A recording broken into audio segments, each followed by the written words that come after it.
Well, I mean, he's giving away the game a little bit here. I mean, look, and we all know I what think it they've been is. giving away the game for a while. I mean, it's amazing how blunt they've been. Going back to the frigging lieutenant governor of Texas. Yep. I mean, and I think he was a little premature. It's probably not right in the beginning couple of weeks of absolute shock and horror to say, hey, it's time to start thinking about killing people's grandparents. But the lieutenant governor of Texas never said anything like that of the sort.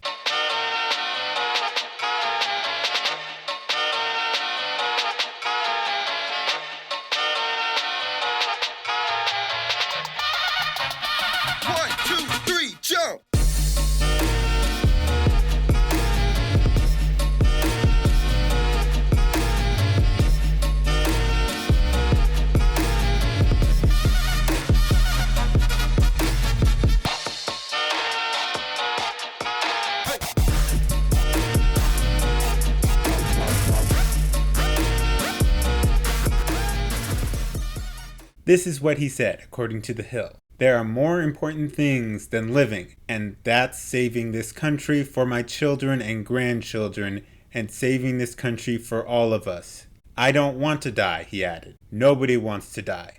But man, we gotta take some risks and get back in the game and get this country back up and running. I just think there are lots of grandparents out there in this country like me. I have 6 grandchildren that what we all care about and what we love more than anything are those children. And I want to live smart and see through this. But I don't want the whole country to be sacrificed. And that's what I see. That doesn't sound like anything of a person saying grandparents should just go and keel over. You can disagree with him, think that he's wrong in his assessment, but he didn't say anything that was discourteous. So F off, retarded report.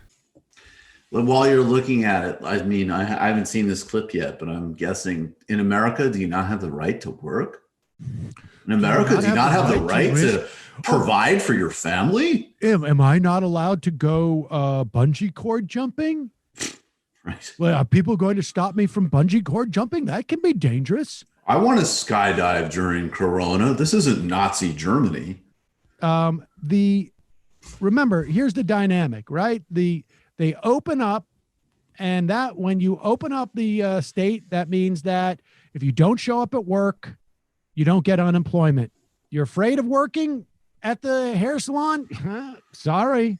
Well, yeah, that's how things go. If those businesses don't get money, they won't be able to keep their doors open or keep their employees on their books, because they could very, very much so go out of business, and those people will be out of jobs even once the economy starts right back up. This has already gone on too long, and businesses are gonna be dropping like flies. And I'm not talking about large corporations like McDonald's, Ford, Amazon, Netflix.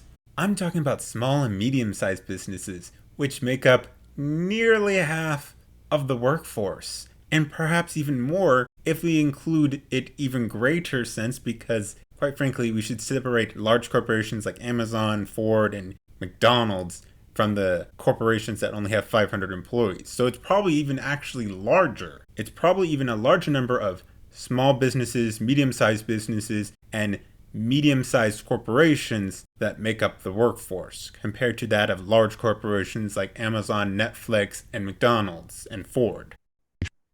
Get sick or die from the COVID-19 illness caused by the new coronavirus. I'm just curious, in America, do you not have the right to quit your job? Can somebody explain why? Pause it. Okay, here we're going. Now, this is classic libertarian, right? Like, no one's forcing you to work. You just make a decision. I need to eat, and I have weighed out, do I want to eat? Do I want to pay for rent? Do I want to pay my mortgage? Do I want to buy groceries? Do I want to, have electricity on at my house? Do I want to get my kid something for their birthday? And you're just making a determination. And in this instance, it's not just, do I want to bag groceries for that ability? Or do I want to, cut hair for that ability? Or do I want to work at the cafe for that ability? Or do I want to work construction for that ability? Now it's just the calculation is, do I want to do those things plus risk my life or getting seriously ill for 3 or 4 weeks?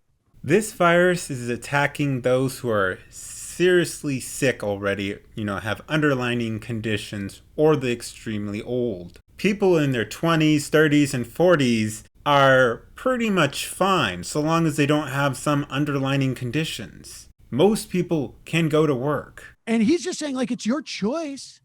It's your choice. This is the classic libertarian theory here, that there is no such thing as economic coercion, that coercion can only happen at the butt of a gun. For the most part, yes, that's how it happens, is through force. But like I said earlier, these businesses have to stay open, otherwise they will go out of business and then that person's out of a job either way. So in most cases, it's not coercion, even by your definition. You might be able to argue that if this was someone with an underlying condition, then yeah, you could argue that it's coercion. But in most cases, it's not. It's a quote that I'll butcher, but it's something to the effect of the market in all of its infinite wisdom. Basically, the rich man and the poor man are both equally free to sleep under a bridge. Right. Exactly. They're not equally free to sleep in the castle, though. They are certainly not equally free to sleep, or they're not equally free to sit in what appears to be some type of quarantine studio. Actually, they are equally free to sleep in a castle or a large mansion or whatever it be, because technically speaking, there is no law that says they can't. All is required is that they either have the influence, the connections, or the money to do so. But I'm assuming you're trying to say that money equals freedom, which is utter bull. Is everyone entitled to have their own mansion, drive a Ferrari, go on first class, have a bunch of junk food, and watch TV all day? No. No one is entitled to anything.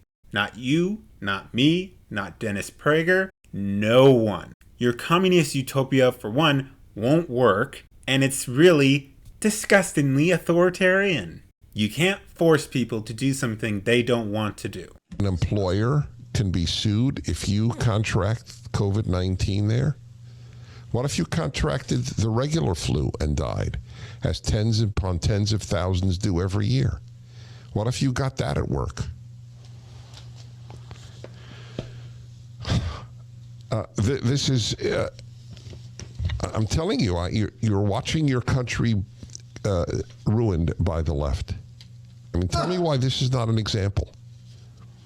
Tell me what the moral legitimacy is of being able to sue a company, and it'll put it out of business. I mean, it's obvious. These lawsuits are huge.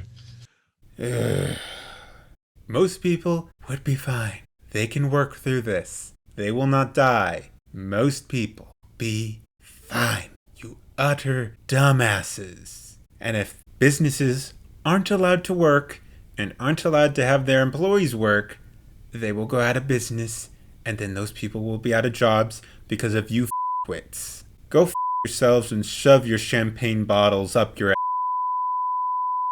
All right, I'll tell you what it is, what the moral legitimacy is. There is a concept in the law of negligence. We have made it the law in this country that you have a responsibility to provide a safe environment for people to work at. Hardly anyone is saying to not have some reasonable things to prevent the spread of the illness. What most people are saying is that they just want to be able to work. So let them work. You goddamn champagne socialist wits. I am done with this video. These guys can go to hell for all I care. If you like this video, please give it a like, subscribe, share it, comment down below and tell me what you thought. Help me reach my goal of 1,000 subscribers. And if you really like my content, support it on Patreon or Ko-fi. I already have one patron and I would love to have some more. So, do all that and I'll see y'all later.